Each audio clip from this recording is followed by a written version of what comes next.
in Gwangju, South Korea. The men's team drew 8-all with New Zealand in their Group C match and are now joint third. The South Africans had a relatively good start to the match. They were first on the scoreboard with a winning penalty. South Africa's goalkeeper Lwazi Madi was doing his bit with fine saves. Jason Everzard made it 2-0 to South Africa with yet another penalty. New Zealand came back stronger in the second quarter. In the third and fourth quarters, there wasn't much separating the two sides. The South Africans were looking to hold on to their lead, but it wasn't to be.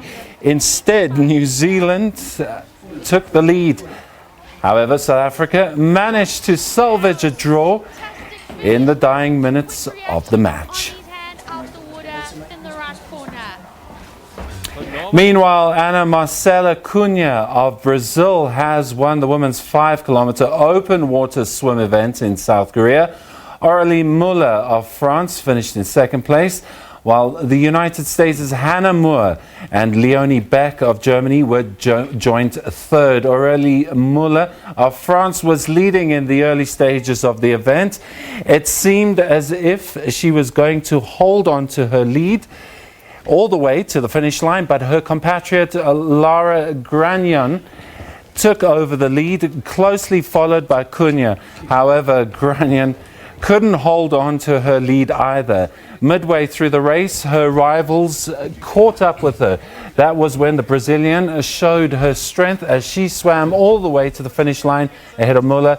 Cunha won the race in 57 minutes and 56 seconds, with Muller just behind her. South Africans Robin Kinghorn and Michelle Webber finished in 28th and 32nd positions, respectively. Right now, it's not long to go until the Carling Cup, the preseason fixture to end all preseason fixtures, and it invariably sells out the FNB Stadium. That happens next Saturday, and for more, I'm joined by former players from Pirates, Phumudzo, Manenzhe, and Josta Dladla from Chiefs. Gentlemen, welcome to the program. Thanks for having us. Thank you. Phumudzo, I'm going to start with you. Why is a preseason fixture friendly at that? Well, it's penciled down as that. Why does it sell out? Why is there such a huge clamour for tickets? Because that's all we're hearing about, and it's the match is still a week and a bit away. Obviously, this is a unique tournament by Black Label, where they give the powers to the supporters, the champion fans, to select the 11. To make a substitution on Twitter, to select man of the match, and to also select who must be the captain on the day. So this is unique. You don't find it anywhere in the world. But the key thing is, there is no friendly between these two teams. Any fixture that is played between these two teams, there is no friendly. Yeah. And obviously, if you look on the trophy there, it has been there for 7 years. Yes. This tournament has been there for 7 years. Yeah, and obviously, you don't have to look.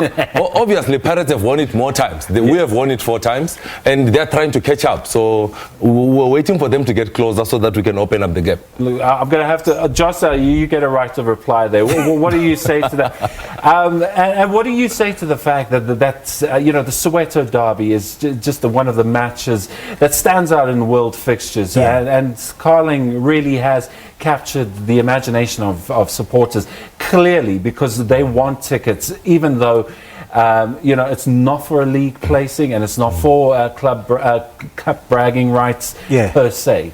No, it is. It is all about the bragging rights. Obviously, like you can hear how my friend here is talking. Yeah. Obviously, like you never want to lose against Pirates. Vice versa, they don't want to lose against us.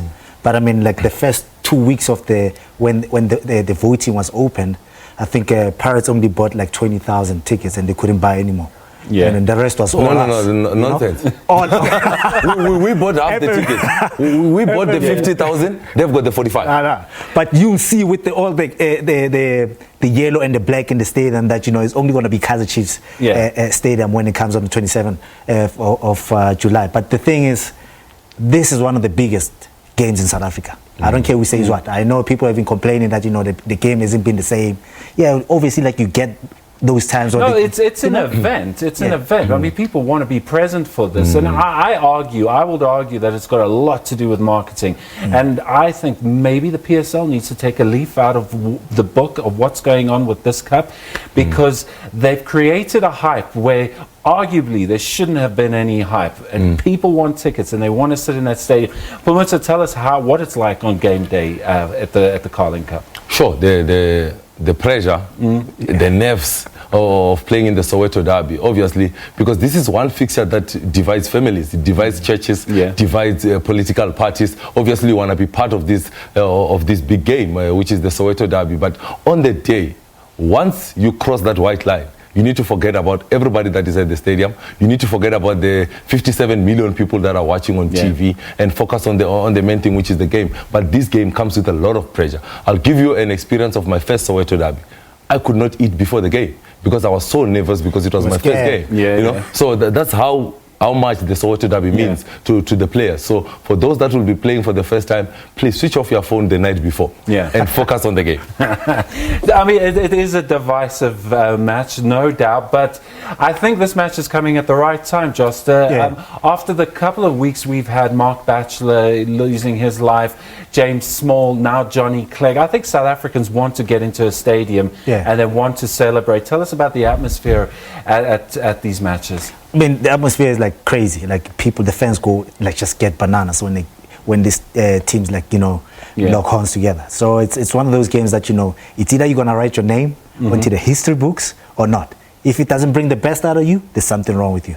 So this game can only bring the best out of players, and obviously, like if you don't play for the fans, they'll never forget that you didn't play that well. So you need to go out there and give it your all. And the danger, Phumudzo, of these matches, as you were alluding, is that something will become an instant talking point. And fans have long memories, don't they? They don't forget it. And I mean, you could be thinking, oh, I'm playing pre-season, but this could be something. Can it go on to haunt you throughout your career if you do something?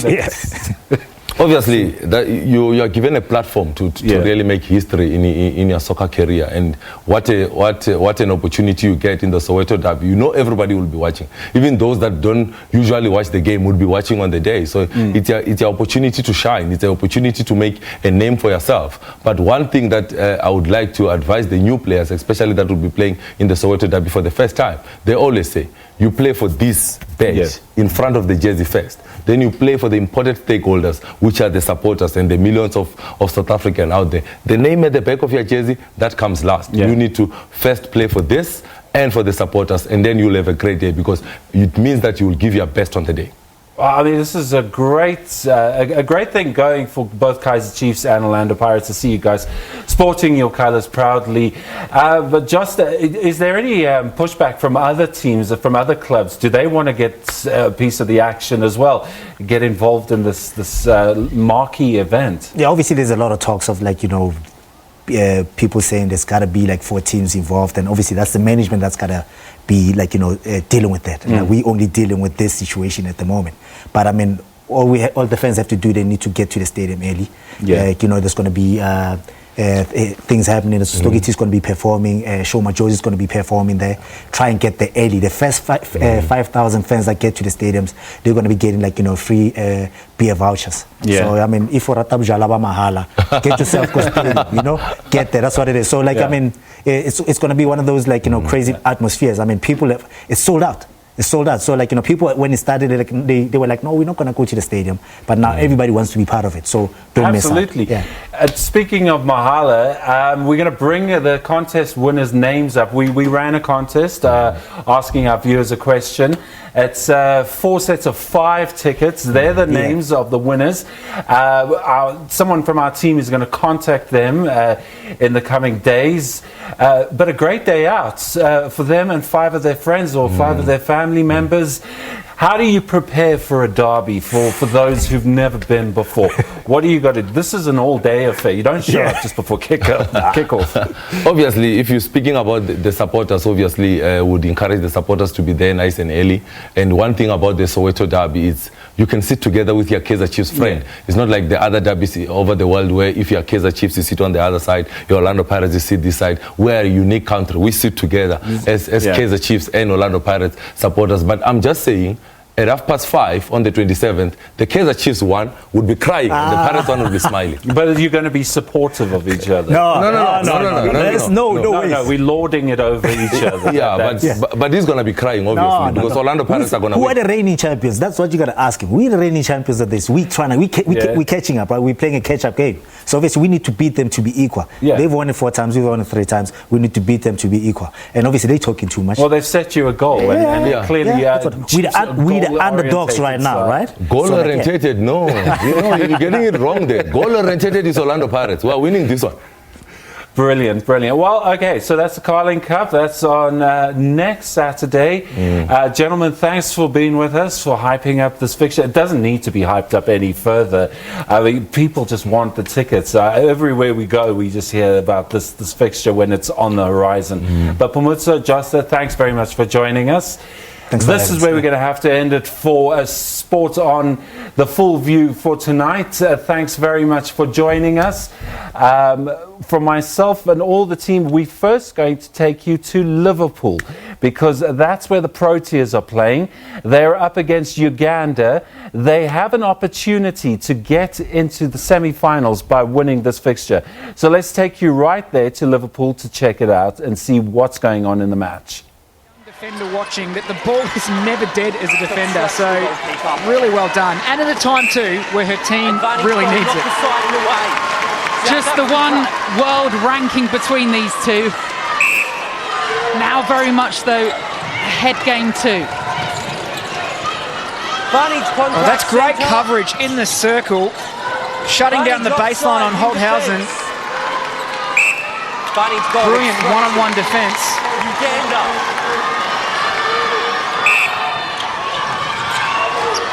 And just sucks a little bit of the air. Fortunate, planned all the way. Is that one in your copybook? Absolutely not. South Africa just filling a bit of space here.